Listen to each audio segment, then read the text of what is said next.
Assalamualaikum warahmatullahi wabarakatuh. Perkenalkan, nama saya Tisha Pratiwi Puto dengan NIM 941236061, jurusan Ilmu Ekonomi, Program Studi Ekonomi Pembangunan, Fakultas Ekonomi dan Bisnis, Universitas Negeri Gorontalo. Nah, saya membuat video ini untuk memenuhi tugas ujian akhir semester mata kuliah Ekonometrika 2 yang dibimbing oleh Ibu Rivi Fajrina Juna SEME.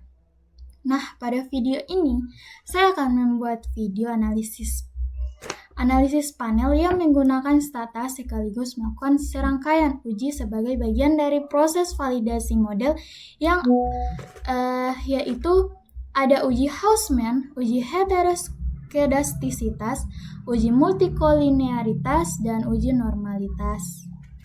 Nah, baik, sekarang kita mulai masuk ke proses pengolahan data panelnya di Stata. Pertama-tama, buka aplikasi Stata kalian, lalu klik menu File. Nah, kita klik Import, kemudian DBase karena data saya ada di sini. Nah, kemudian kita klik Browse. Jangan lupa kolom di bawah ini kita ganti dengan All Files agar data kalian muncul semua. Nah, saya menggunakan UAS 3, kemudian buka. Nah, kita ganti variabel cast-nya ini menjadi lower. Kemudian klik OK. Nah, biasanya setelah kita klik OK akan muncul tanda merah seperti ini. Nah, saya beritahukan jangan panik karena itu biasanya terjadi format file perlu dibuka dengan perintah manual. Nah, cara mengatasinya kita komen saja user spasi, kita blok dari tanda kutip pertama sampai tanda kutip pembuka sampai tanda kutip penutup, kita Ctrl C dan Ctrl V, kemudian Enter. Nah, secara otomatis data kita akan muncul di samping ini. Kemudian, selanjutnya kita perlu mendeklarasikan struktur data panel kita dengan perintah, kita komen saja dengan xtset spasi, kita klik region, kemudian year, dan enter. Nah, ini memberitahukan ke Stata bahwa data kita adalah data panel. Nah, selanjutnya kita langsung masuk ke regresinya. Nah, data kita klik extract spasi, kita klik data dependennya yaitu private trans, dan data independennya yaitu density YOS GDRP. Kemudian kita enter. Nah, ini datanya sudah muncul. Selanjutnya saya akan mulai menguji dengan model fixed effect dengan cara kita langsung klik saja extract agar mempermudah. Kita klik ini, kemudian akan muncul seperti ini, dan kita tambahkan koma, kemudian kita ketik FE, kemudian enter. Nah, ini datanya. Di sini kita lihat bahwa density-nya itu hampir sempurna, itu di 0,05. Nah, selanjutnya kita simpan datanya dengan kita komen estimates store FE, enter. Nah, ini akan tersimpan secara otomatis. Kemudian selanjutnya saya akan menguji menggunakan model RE, random effect, dengan cara kita gunakan cara yang gampang seperti tadi teman-teman. Kita klik saja yang ini. Nah, kita tambahkan koma, kita ketik RE. Sebelumnya kita ketik FE, nah di sini kita ganti RE dan kita enter. Nah, ini datanya sudah muncul teman-teman. Selanjutnya kita simpan dulu dengan kita komen estimates store RE. Nah, ini akan tersimpan secara otomatis. Nah, pada model RE ini RHO-nya itu sama dengan 0. Artinya tidak ada variasi antara kelompok sehingga RE jadi kurang relevan. Nah, pada model FE sebelumnya RHO-nya itu sama dengan 0,73517529, menunjukkan bahwa ada perbedaan yang signifikan antara kelompok yang cocok untuk model FE. Nah, kesimpulannya sementara kita lebih baik menggunakan model fixed effect. Nah, untuk itu kita uji Hausman. Dengan uji Hausman ini kita memastikan apakah model random effect memang lebih tepat dibandingkan fixed effect.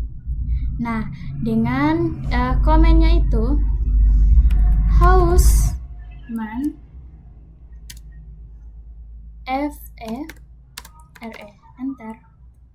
Nah, di sini hasilnya sudah muncul di mana nilai probabilitasnya ini lebih dari 0,05, yaitu 0,1813.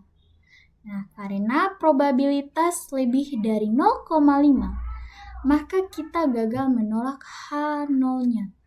Nah, dalam kasus ini, model random effect atau RE lebih tepat digunakan. Nah, selanjutnya, sebelum lanjut ke uji-uji asumsi klasik, pertama-tama kita ubah semua variabel menjadi bentuk logaritma natural. Nah, hal ini bertujuan untuk menyederhanakan pola hubungan antara variabel dan mengurangi kemungkinan heterokedasitas atau outlier ekstrim. Nah, komennya seperti ini. Kita ubah semua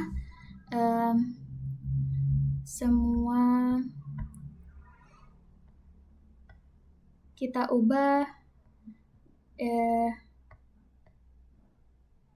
kita komen dulu ya.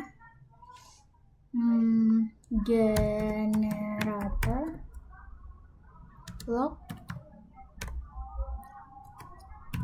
kemudian kita klik data dependennya. Nah, kita pastikan di sini tidak ada spasi teman-teman. Nah, selanjutnya spasi sama dengan dan log dalam kurung private trans. Nah, kita hapus spasinya dan ini kita hapus. Nah, kita enter. Dan selanjutnya teman-teman, begitu juga dengan data log, itu juga dengan data independennya itu density, kita hapus spasinya, kemudian kita spasi sama dengan log density dan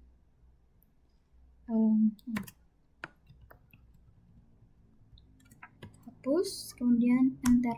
Nah, begitu juga dengan terus degenerate log, terus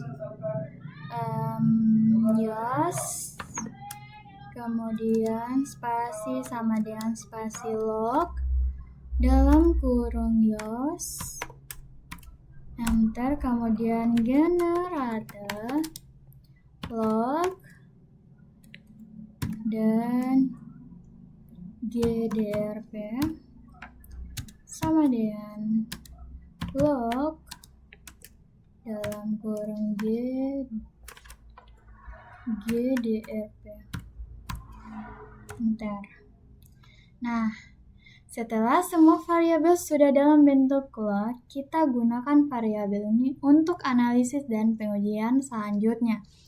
Nah, kita akan menguji multikolinearitas. Nah, langkah selanjutnya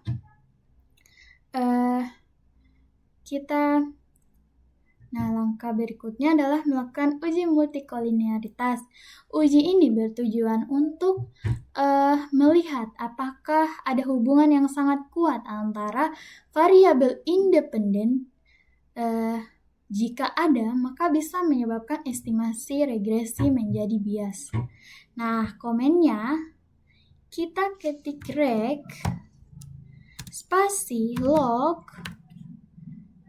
Nah, log, kemudian privat ini kita klik saja ya. Ini kita hapus dulu supaya mempercepat. Privat trans, kemudian density, yos, dan gdrp. Nah, enter. Nah, yang kedua, kita komen saja Viv. Enter. Nah, interpretasinya jika nilai Viv di bawah 10, maka tidak ada indikasi multikolinearitas tinggi. Nah, di sini hasil Viv menunjukkan kurang dari 10, yaitu 1,32. Artinya tidak terjadi multikolinearitas. Nah, selanjutnya kita masuk ke uji heteroskedastisitas untuk mengecek apakah variance error dari model kita konstan atau tidak. Karena ekstrak tidak langsung mendukung uji ini, maka kita gunakan regresi OLS. Dengan komennya, kita komen reg spasi, kita klik ini privat trans, log density, log yos, dan log gdrp. Nah, terus kita enter. Nah, setelah itu kita ketik komen lagi, yaitu https.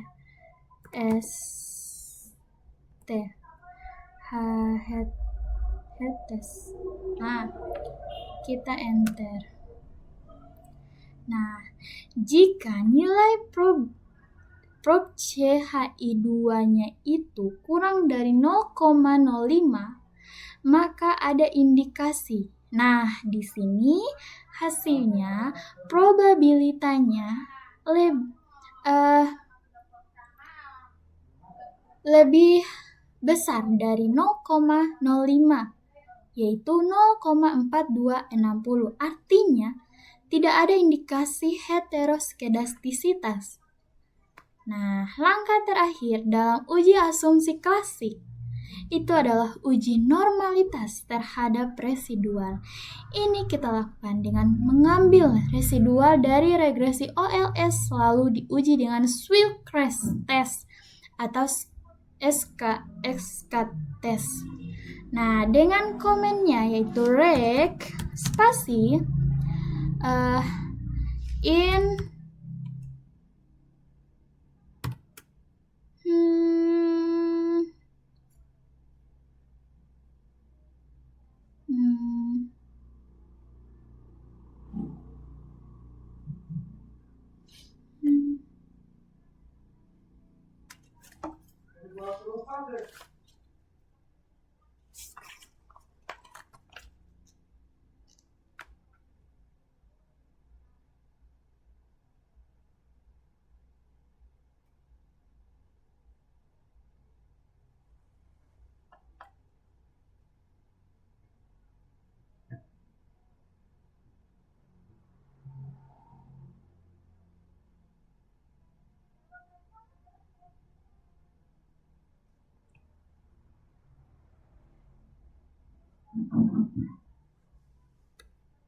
Kita regresi dulu semua. Nah, setelah itu kita regresi dulu semuanya. Log density, log PDRB. Enter. Nah, di situ kita ketik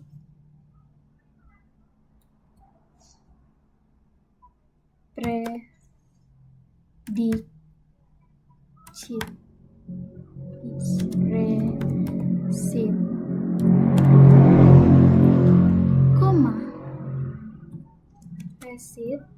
resid koma residuals. Enter. Nah, setelah itu terakhir kita komen swil spasi res. Enter.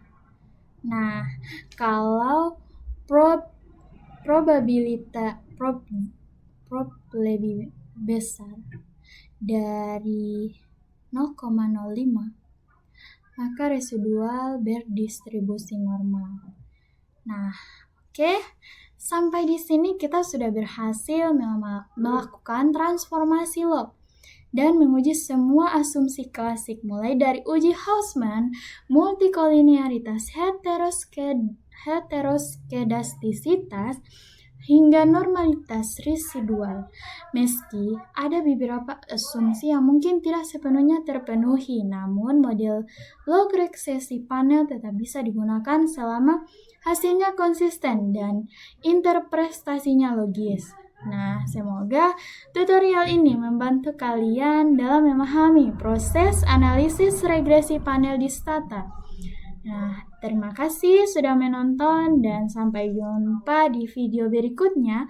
Wassalamualaikum warahmatullahi wabarakatuh. Bye-bye.